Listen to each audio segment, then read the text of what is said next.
Hello, everyone, and welcome to Group 7's presentation on Chapter 21, titled Reserve Time to Create Organizational Learning and Improvement. In the beginning of the chapter, we are introduced to the concept of the Improvement Blitz, otherwise known as the Kaizen Blitz.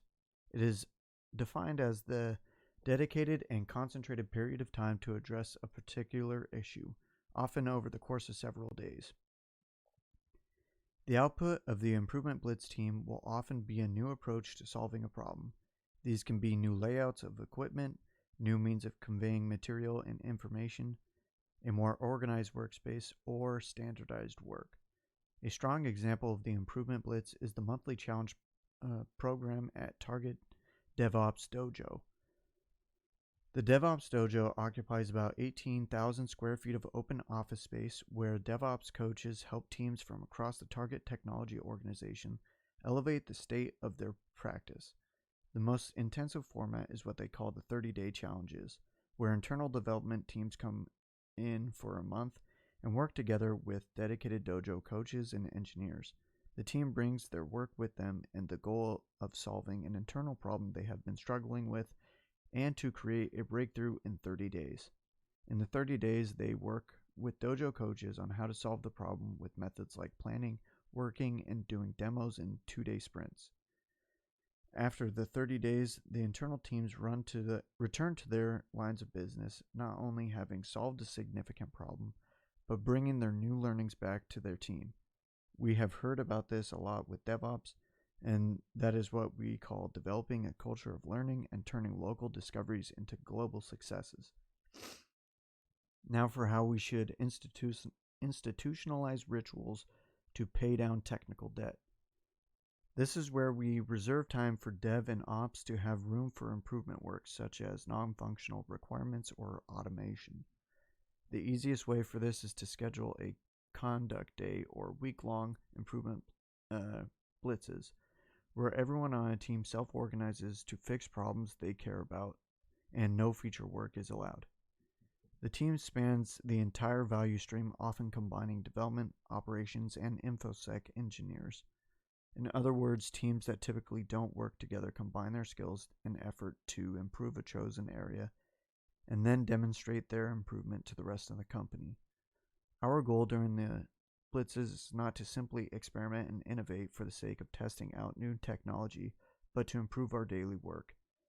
What makes improvement blitzes so powerful is that we are empowering those closest to work to continually identify and solve their own problems. When we have implemented this successfully, we further enable safety, reliability, and learning. Now, in order to create these organizational learnings and improvements, there needs to be a certain time off to give everyone an opportunity to either learn or teach through the either the traditional methods of just taking classes or attending training courses, or the more open method stuff such as conferences, workshops, mentoring, and such. And yeah, the only way to foster this teaching and learning method is to dedicate some organizational time to those methods. Steve Farley, the vice president of information technologies at Nationwide Insurance, said that since 2011, they've been committed to create a culture of learning for their 5,000 technology professionals that they refer to as associates. And to create this culture of learning, they created something that what they call Teaching Thursday, where each week they would put 2 hours aside, giving each associate a time to either learn or teach something to other associates. And the topics can be whatever the associate wants to learn about. This could vary from like newer technologies or newer software development or some sort of improvement techniques. It can be whatever it is that they want to learn or teach.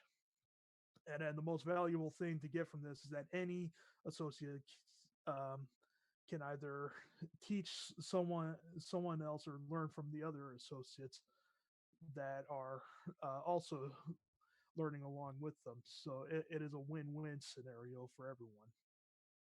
Now, one thing to keep in mind is that since we are shifting towards more more of an automated structure, there are some certain skills that the operations and test engineers need to be familiar with, and then some of these would have to include like version controls or automated testings or the deployment pipelines, config management, or just creating the automations in general.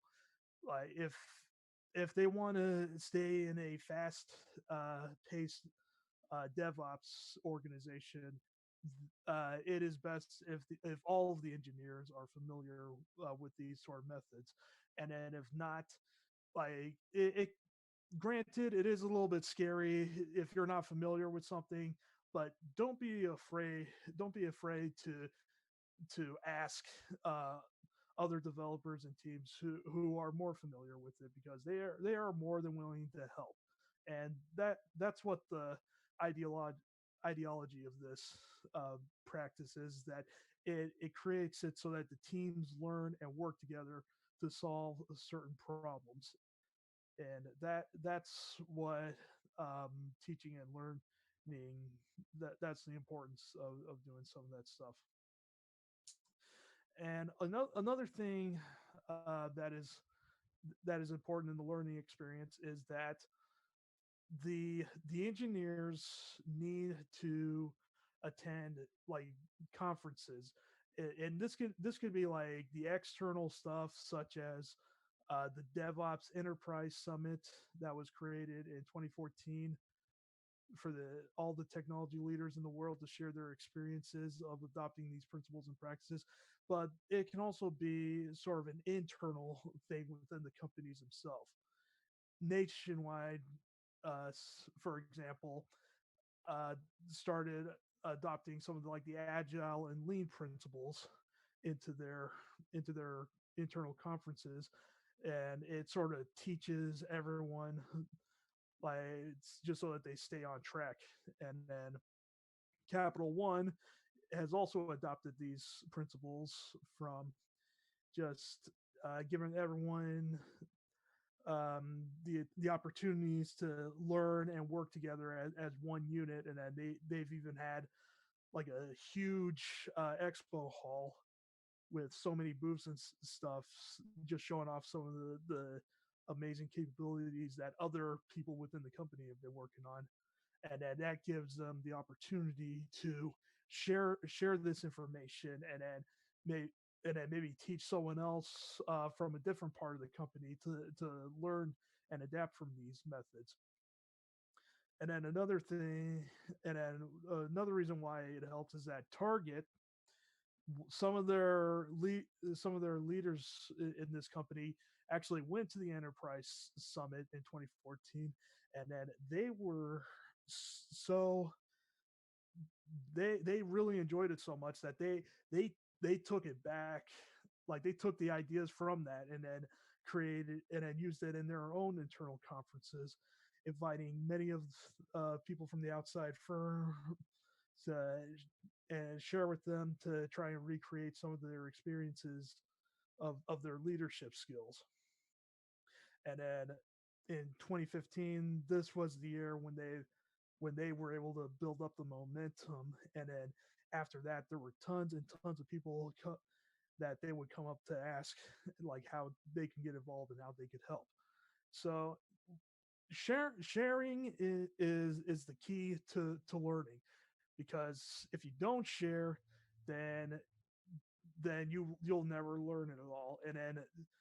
And people would argue it's like, well, there are some secrets that you want to keep secret so that people don't steal your ideas. I get that, but it is important to share those experiences and stuff, just so that other companies or stuff won't fall into the same plot holes that organizations from the past have done. So now we're going to take a look at a few companies and their implementation of coaches and other consulting practices. Capital One designated some engineers as subject matter experts to hold office hours where anyone could come consult with them and ask them questions about various things inside their expertise. Then we'll take a look at Google and their implementation of improvement blitzes, as well as their own internal coaching methods and an internal certification program. An example was given following a testing grouplet that wanted to drive the adoption of automated testing across Google as a whole organization. They didn't have a budget or any formal authority, but there weren't any constraints placed upon them either.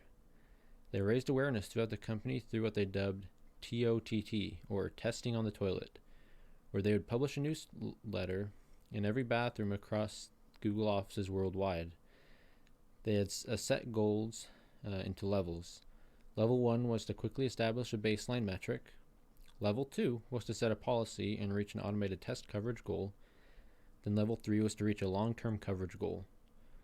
They then set out to provide test-certified mentors to any team that may want advice or help, as well as test mercenaries to work hands-on with teams to improve their knowledge, testing practice, as well as overall code quality. Another idea that was leveraged across the company was dubbed Fix-It. Fix-Its are when ordinary engineers with an idea and a sense of mission recruit all of Google engineering for one-day intensive sprints of code reform and tool adoption. Fix-Its were designed to provide mission-critical points in time to generate energy, which helps advance the projects. In conclusion, in this chapter, we covered how the institution of rituals can reinforce the culture of lifelong learning, as well as the value we place on the improvement of daily work as opposed to the daily work itself. We do this by taking time to pay down technical debt while creating forums that allow everyone to learn from, as well as teach each other, inside and outside the organization. We also went over the importance of creating internal teams for coaching and consulting or just office hours, and how that will drastically help our organizations grow. So yeah, thanks for watching.